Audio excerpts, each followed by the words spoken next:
Movie start होते ही हम देखते हैं कि बहुत समय पहले चीन के एक मछुआरों के गांव में एक छोटी सी लड़की झील के किनारे खेल रही थी, जबकि उसका पिता रोज की तरह काम पर निकलने की तैयारी कर रहा था। जब उसने देखा कि उसकी बेटी फिर से उसके जाने से उदास हो गई है, तो वह पानी में उतर गया और मस्ती करने लगा, जिससे उसकी आंखों के आंसू फिर से मुस्कान में बदल गए। अचानक वो आदमी पानी में अजीब तरीके से तड़पने लगा और फिर किसी अनदेखी ताकत द्वारा पानी में इधर उधर घसीटा जाने लगा। लड़की अब भी हंसती रही। उसे ये एहसास ही नहीं हुआ कि उसका पिता खतरे में है, जब तक कि वह पूरी तरह पानी में गायब नहीं हो गया और झील में सिर्फ खून रह गया। गांव वालों ने तुरंत एक डीमन हंटर को बुलाया, जिसने लेक में मंत्रोच्चारण करने और बॉम्ब फेंकने शुरू कर दिए, जिससे पानी के अंदर एक जोरदार ब्लास्ट हुआ। सभी लोग हैरानी से देखने लगे। आखिरकार वे एक विशाल स्टिंगरे को पकड़ने में कामयाब हुए और हंटर ने दावा किया कि यही क्रीचर किसी डीमन के कब्जे में था और उसी ने उस आदमी की जान ली थी। लोग बेहद थैंकफुल थे कि वो मॉन्स्टर पकड़ लिया गया है, लेकिन भीड़ में किसी ने बताया कि ये मछली कोई डीमन नहीं बल्कि एक आम स्टिंगरे है। दरअसल उस आदमी का नाम टैंग है, जो खुद एक डीमन हंटर है और एक मंक का शिष्य भी। यह सुनकर दूसरा डीमन हंटर भड़क गया और टैंग पर डीमन का साथी होने का आरोप लगाने लगा। इसके बाद गांव वाले गुस्से में आ गए और उस पर हमला कर उसे सजा देने के लिए बांध दिया। अब सभी लोग मान लेते हैं कि पानी सेफ है और झील में कूदने लगते हैं, जबकि टैंग बेबसी से ये सब देख रहा होता है। लेकिन उनका जश्न जल्दी ही डरावने सच में बदल जाता है, जब एक औरत को एक विशाल क्रीचर निगल जाता है। लोग घबराकर किनारे की तरफ दौड़ते हैं, ये सोचकर कि जब तक वे पानी से बाहर हैं वे सेफ हैं। पर उनका भ्रम टूट जाता है जब वो मॉन्स्टर अपनी लपलपाती जीभ से लोगों को पकड़ना शुरू कर देता है। वही छोटी लड़की जो पहले हंस रही थी, अब अपनी मां की तरफ भागने की कोशिश करती है, लेकिन उसी पल वो क्रीचर उसे पकड़ लेता है और पानी की तरफ खींचने लगता है। गांव वाले दौड़ पड़ते हैं बच्ची की मदद के लिए और मॉन्स्टर की जीभ काट देते हैं। उसे पुल के किनारे से बचा भी लिया जाता है, मगर क्रीचर एक जोरदार छलांग लगाकर बच्ची को मुंह में ले लेता है। लड़की की मां गुस्से से पागल हो जाती है और झील में कूद पड़ती है अपनी बेटी को बचाने के लिए। इधर टैंग अपने दांतों से खुद को रस्सियों से आजाद करने की कोशिश करता है। मां डर से जम जाती है जब वो पानी में से निकले उस विशाल डीमन को देखती है, जो क्रोध से कांपता हुआ उसकी ओर घूर रहा होता है। वो रोते हुए उससे अपनी बच्ची वापस मांगती है, मगर डीमन की तरफ से जवाब में उसे भी निगल लिया जाता है। वो मॉन्स्टर आसपास की इमारतों को तोड़ने लगता है, जिससे सभी लोग अपना संतुलन खो देते हैं। एक मां से उसका बच्चा फिसलकर झील की ओर बढ़ने लगता है। तभी टैंग रस्सियों से आजाद हो जाता है और प्लेटफॉर्म की ओर कूदता है। बच्चा उसके पास की तरफ फिसलता है और टैंग उसे पकड़ लेता है। उसी वक्त वो विशाल क्रीचर उस पर हमला करता है, मगर टैंग समय रहते प्लेटफॉर्म पर ही उसका ट्रैप लगाकर मॉन्स्टर के वजन का फायदा उठाते हुए लोगों की तरफ छलांग लगाता है। तंग उस बच्चे को उसकी मां को वापस देता है, लेकिन देखता है कि नकली डीमन हंटर डरकर एक कोने में छिपा हुआ है। भीड़ में से एक विशाल लड़की दौड़ती हुई बाहर आती है। उसके हर कदम से जमीन कांपने लगती है। वो सीधे मॉन्स्टर की ओर कूद जाती है। वो भारी भरकम औरत प्लेटफॉर्म पर जोर से गिरती है और उस क्रीचर को हवा में उछाल देती है, जो सीधा जाकर उस फेक डीमन हंटर के ऊपर गिरता है। उसे भागने तक का मौका नहीं मिलता। अब वो क्रीचर धीरे धीरे अपनी असली फॉर्म में बदलने लगता है। आखिरकार एक आम से लड़के की शक्ल ले लेता है, जो देखने में बिल्कुल हार्मलेस लगता है। गांव वाले उसे देखकर मारने के लिए आगे बढ़ते हैं, लेकिन टैंग उन्हें रोकता है और एक बेहतर रास्ता सुझाता है। वो एक बैग में से कई इंस्ट्रूमेंट्स निकालता है, फिर एक किताब जिसका नाम है 300 नर्सरी राइम्स। अब वो अपनी म्यूजिकल स्किल्स से उस डीमन को बुराई से अच्छाई की ओर मोड़ना चाहता है। टांग गाना शुरू करता है, लेकिन उसकी सिंगिंग इतनी हॉरिबल होती है कि डीमन और वहां मौजूद लोग दोनों कंफ्यूज हो जाते हैं। उसकी लिरिक्स और परफॉर्मेंस इतनी बुरी होती है कि डीमन लिटरली पागल हो जाता है। वो गुस्से में टैंग को बुरी तरह पीटने लगता है और चारों ओर की चीजों को तोड़फोड़ करता है। लेकिन इससे पहले कि टैंग मारा जाए, एक औरत अचानक डीमन को पकड़ लेती है और उसे पीटना शुरू कर देती है। आखिरकार वो एक जादुई कपड़े की मदद से डीमन को सील कर देती है और उसे एक डॉल में बदल देती है। पता चलता है कि उस औरत का नाम दुआन है और वो भी एक डीमन हंटर है। टैंग जब उसे वो टूल्स दिखाता है जिनसे उसने मॉन्स्टर को हराने की कोशिश की थी, तो दुआन जोर जोर से हंसने लगती है। गांव वाले उसे दिल से थैंक यू कहते हैं, क्योंकि उन्होंने अपने सच्चे सेवियर को पहचान लिया है। तंग इस नाकामयाबी से काफी परेशान हो जाता है, लेकिन उसका गुरु उसे समझाता है कि बुराई को अच्छाई में बदलना कभी भी इजी नहीं होता। गुरु तंग से कहता है कि अभी एक और डीमन बाकी है जिसे उसे हराना होगा। ये डीमन एक पास के रेस्टोरेंट में रहता है और इंसानी मांस का इस्तेमाल अपने खाने में करता है। रात को टैंग उस डीमन के रेस्टोरेंट पहुंचता है और अंदर दाखिल होता है, जहां उसे दिखता है कि वहां बहुत सारे लोग खुशी खुशी खाना एंजॉय कर रहे हैं। एक औरत उसका स्वागत करती है और उसे रेस्टोरेंट दिखाने लगती है, मगर टैंग तुरंत उस इल्यूजन को भांप लेता है और उससे कहता है, अपना असली रूप दिखाओ। जैसे ही डीमन असली रूप में अटैक करती है, तंग डर से भागने लगता है, लेकिन तभी दुआन वहां पहुंचती है और उस औरत को जोरदार पंचेस मारती है, इतने जबरदस्त कि डीमन की बॉडी धीरे धीरे डस्ट में बदलने लगती है। इसके बाद द्वान रेस्टोरेंट के अंदर मौजूद सभी डीमंस पर हमला कर देती है। अपने मैजिक रिंग से एक एक करके उन्हें तोड़ती जाती है। वो जोर से चिल्लाती है, बॉस बाहर आ। तभी एक जवान लड़का चुपचाप उसके पीछे स्नीकी तरीके से आता है, मगर द्वान तुरंत काउंटर करती है और दोनों के बीच जबरदस्त फाइट शुरू हो जाती है। अब द्वान को अपर हैंड मिल जाता है। वो डीमन को इतनी जोर से पंच करती है कि वो कमरे के पार जाकर गिरता है। फिर वो अपनी कई रिंग्स समन करती है और डीमन की तरफ फायर करना शुरू कर देती है, सीधा उसके चेहरे को टारगेट करते हुए। इतनी मार पड़ती है कि उसके चेहरे की स्किन फट जाती है और अंदर से एक पिग का स्नाउट दिखाई देने लगता है। अब डीमन उसके सभी हमलों को ब्लॉक करता है। रिंग्स के जरिए वो उसके पास आता जाता है। अब डीमन गुस्से में द्वान पर जोरदार वार करता है, जिससे वो खुद को डिफेंड करने पर मजबूर हो जाती है। लेकिन लड़ते लड़ते डीमन की क्लॉज उसकी फ्लैश तक घुस जाती है और द्वान किसी तरह वहां से बच निकलती है। उसी पल टैंक पीछे से डीमन पर जंप करता है और उसे किक्स मारने लगता है। इस जबरदस्त अटैक के बाद डीमन अपनी असली रूप में आ जाता है, जो कि एक भयानक डीमन पिग होता है। द्वान उसके हाथों को जकड़ लेती है और उसे हिलने या चिल्लाने से रोक देती है। फिर टैंक को मदद के लिए बुलाती है। अब द्वान ने डीमन की सोल को उसकी थ्रोट में बंद कर दिया है और उसे बाहर खींचने के लिए उसे थोड़ा टाइम चाहिए। तंग अपनी हिम्मत जुटाने की कोशिश करता है ताकि इस काम को पूरा कर सके, लेकिन जैसे ही वो डीमन के डरावने फेस को देखता है, उसका करेज डगमगाने लगता है। तभी गलती से टैंक गिर पड़ता है और इस पूरे हंगामे में वो गलती से डीमन पिग को किस कर लेता है, जिससे वो उसकी सोल को अपने अंदर सक कर लेता है। द्वान तुरंत टैंक के अंदर से वो एसेंस निकाल लेती है और उसे अपने सीलिंग बैग में बंद कर देती है, मगर वो डीमन इतना ताकतवर होता है कि सीलिंग के बावजूद वो ग्रो करना शुरू कर देता है। धीरे धीरे उसका मॉन्स्टरस रूप फिर से उभर आता है एंड वो सील को तोड़कर आजाद हो जाता है। द्वान और टैंग वहां से तेजी से भागते हैं। जैसे ही पूरा बिल्डिंग उनके पीछे गिरने लगता है, वो किसी तरह डीमन से बचते हुए भागकर एक झील के किनारे पहुंचते हैं।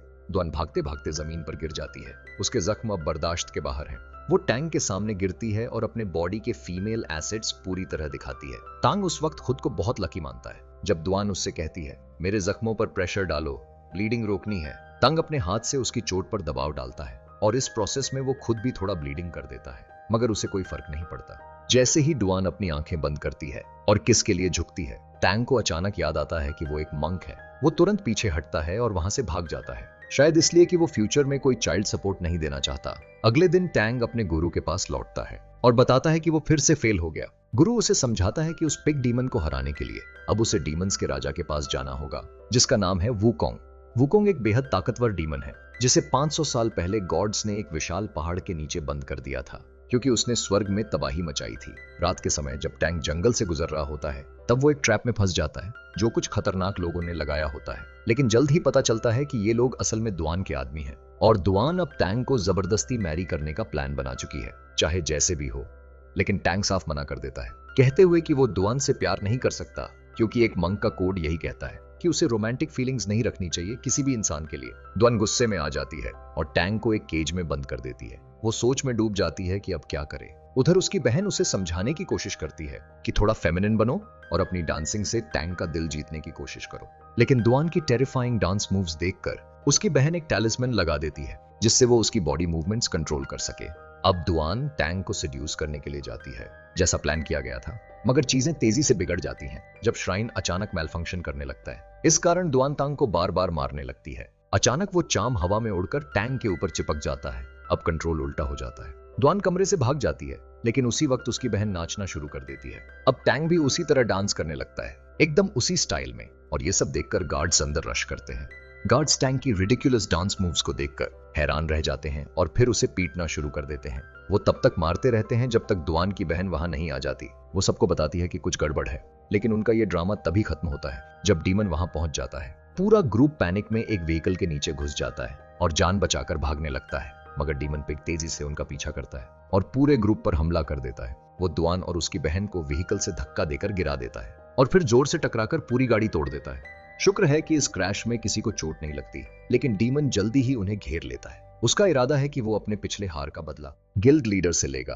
तभी एक आदमी अचानक वहां आता है जिसके पास एक टाइगर लाइक ऑरा होता है। वो मॉन्स्टर की तरफ दौड़ता है और जबरदस्त ताकत से उसे उठाकर हवा में फेंक देता है, फिर एक पावरफुल किक मारता है जिससे डीमन डरकर भागने लगता है।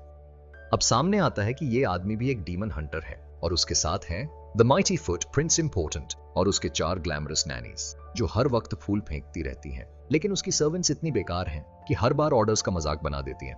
और उसे एम्बैरेसिंग बना देती हैं। बार बार उसे प्रिंस इंपॉर्टेंट कहकर चिढ़ाती हैं। अब ये तीनों मिलकर पिग डीमन को हराने की कोशिश करते हैं, लेकिन टैंग को ये देखकर गुस्सा आ जाता है। वो कहता है कि ये लोग सिर्फ पैसा और शो ऑफ के लिए लड़ रहे हैं, इनमें से कोई भी ट्रू डीमन हंटर बनने के लायक नहीं। तंगद्वान से गुस्से में कहता है, मुझे मेरी नर्सरी राइम्स वाली किताब वापस दो। वो उस पर चिल्लाता है कि उसने उसका बहुत टाइम वेस्ट किया है। द्वान को भी गुस्सा आ जाता है। वो किताब को गुस्से में फाड़ देती है और हवा में उछाल देती है। फिर टैंग को मारना शुरू कर देती है और चिल्लाकर कहती है, तू मेरे बिना कुछ भी नहीं है। अगर मैं न होती तू कब का मर चुका होता। पुरानी यादों में खोया हुआ टैंग चुपचाप उठता है। वो देखता है कि ड्वान अब प्रिंस के साथ फ्लर्ट कर रही है, शायद उसे जेलस करने के लिए। लेकिन टैंग कुछ नहीं कहता, बस चुपचाप वहां से चला जाता है और ड्वान उसे जाते हुए सैडनेस में देखती है। कई दिनों तक देश में घूमते हुए तांग आखिरकार एक ऐसे पहाड़ पर पहुंचता है जहां हर जगह लिली पैड्स उगे होते हैं, बिना किसी पानी के।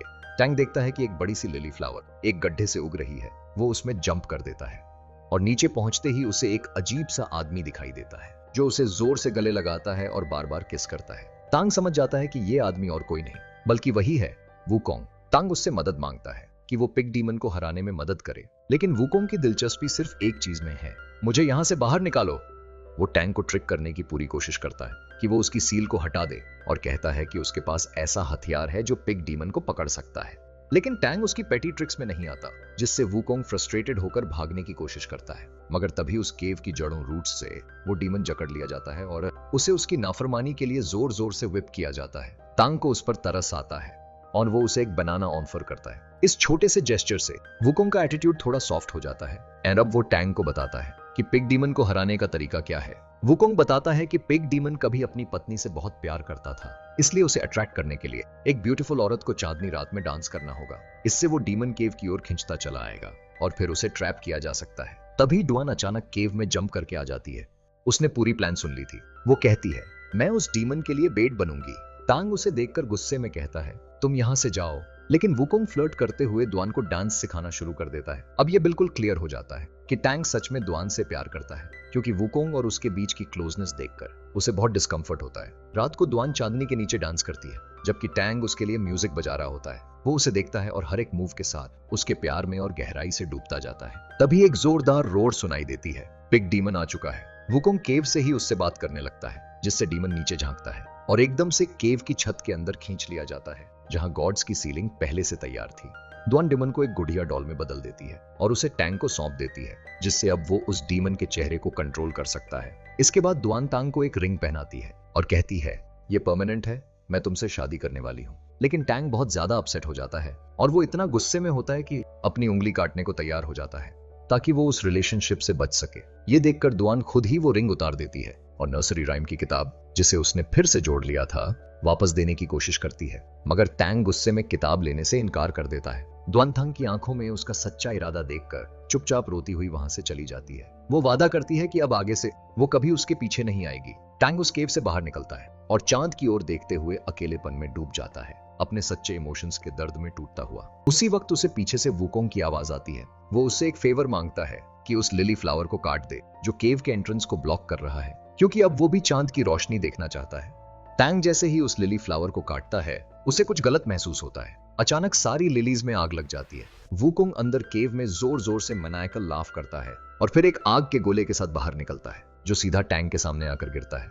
वो टैंग को पकड़ता है और उसे रैगडॉल की तरह हवा में उछाल देता है, फिर दोबारा उसे हवा में पकड़कर फिर से पहाड़ के नीचे फेंक देता है। वो टैंग का मजाक उड़ाता है, तू कितना इजीली ट्रिक हो गया, तूने खुद ही डीमन किंग को फ्री कर दिया। तंग वुकोंग से कहता है, तू अभी भी पूरी तरह से आजाद नहीं हुआ है, बुधा सब कुछ देख रहा है। इस वेरी मोमेंट में भी वुकोंग गुस्से में आ जाता है और टैंग के बालों को नोच नोच कर उखाड़ देता है, जब तक कि उसके सिर पर कुछ भी नहीं बचता। लेकिन वो हैरान रह जाता है कि टैंग की फेथ अभी भी अडिग है। तभी वुकोंग को अचानक कोई प्रेजेंस महसूस होती है। वो देखता है कि तीनों डीमन हंटर्स वहां पहुंच चुके हैं।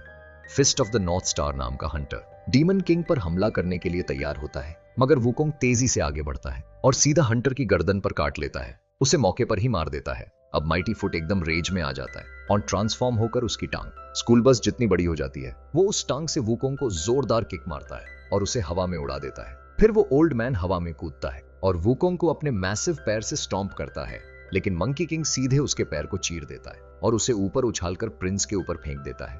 प्रिंस अपने नैनीज से कहता है, इस बुढ़े को उठा के फेंको बाहर। फिर वो डीमन की तरफ दर्जनों तलवारें फेंकने लगता है। वुकोंग हवा में उड़ जाता है और इन फ्लाइंग वेपन्स से बचने की कोशिश करता है, लेकिन वो उसे हर दिशा से फॉलो कर रही होती है। तभी वुकोंग भी अपना वेपन निकालता है और उन सोर्ड्स को हवा में ही गिरा देता है, लेकिन प्रिंस एक एक वेपन को जोड़कर उसे एक मैसिव ब्लेड में बदल देता है और उसे मंकी की तरफ फेंक देता है।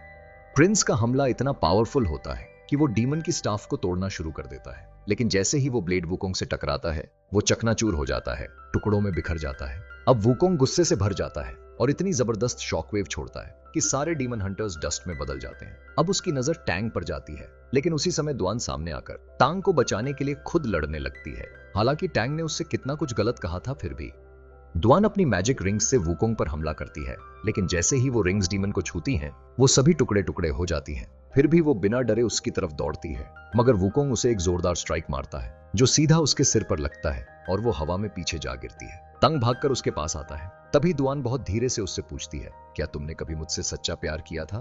तंग फूट फूट कर रोने लगता है और कहता है, मैंने तुमसे पहली बार मिलने के वक्त से ही प्यार किया था। तंग की सच्ची कन्फेशन सुनकर द्वान की आंखों में आंसू आ जाते हैं और वो वहीं उसकी बाहों में दम तोड़ देती है। टैंग उसे जेंटली किस करता है और उसकी रिंग निकालकर अपने फिंगर में पहन लेता है, लेकिन टैंग के दुख भरे मोमेंट को वुकोंग इंटरप्ट करता है। वो द्वान के शरीर को हवा में उछाल देता है और एक जबरदस्त एनर्जी ब्लास्ट से उसे पूरी तरह से नष्ट कर देता है। उसका शरीर टुकड़ों में बिखर जाता है। तभी डीमन को कुछ अजीब सा महसूस होता है। उसे समझ आता है कि अब टैंग ने सभी मॉर्टल अटैचमेंट से खुद को लेट गो कर दिया है।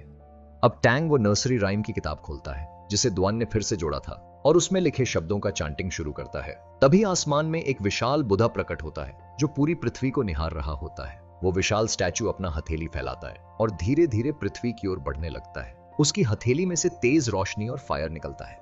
वुकोंग चीखता है पर हार मानने को तैयार नहीं। वो अपनी पूरी एनर्जी को अपने अंदर समेटता है और एक मैसिव किंग कॉन्ग में ट्रांसफॉर्म हो जाता है जो सब कुछ से भी ऊंचा और भयानक होता है। बुद्धा की वो विशाल हथेली धीरे धीरे वुकोंग की ओर बढ़ती जाती है। वुकोंग आखिरी कोशिश में उसे रोकने की कोशिश करता है। वो हाथ को थाम लेता है और अपनी पूरी ताकत से उसे ऊपर उठाने की कोशिश करता है। कुछ देर के लिए वो उसे रोकने में कामयाब भी होता है, लेकिन जल्दी ही उसे समझ आ जाता है कि वो भगवान की शक्ति के आगे कुछ भी नहीं है। आखिरकार वो विशाल हथेली उसे पूरी तरह क्रश कर देती है और वुकोंग को एक अलग डायमेंशन में भेज दिया जाता है, जहां टैंग ने आखिरकार उस डीमन को पूरी तरह से कॉन्कर कर लिया होता है। टैंग अब द्वान की रिंग को निकालता है और उसे वुकोंग के सिर पर बांध देता है। इससे वो डीमन अब उसका नया डिसाइपल बन जाता है। टंग का मास्टर उसे बताता है, अब तुम तैयार हो अपनी जर्नी टू द वेस्ट के लिए। अब टैंग इंडिया की ओर निकलेगा, जहां उसे होली स्क्रिप्चर्स प्राप्त करनी होंगी और उसके साथ होंगे वो डीमंस जो अब उसके शिष्य बन चुके हैं, ताकि वे मिलकर मानवता के दुखों को कम कर सकें।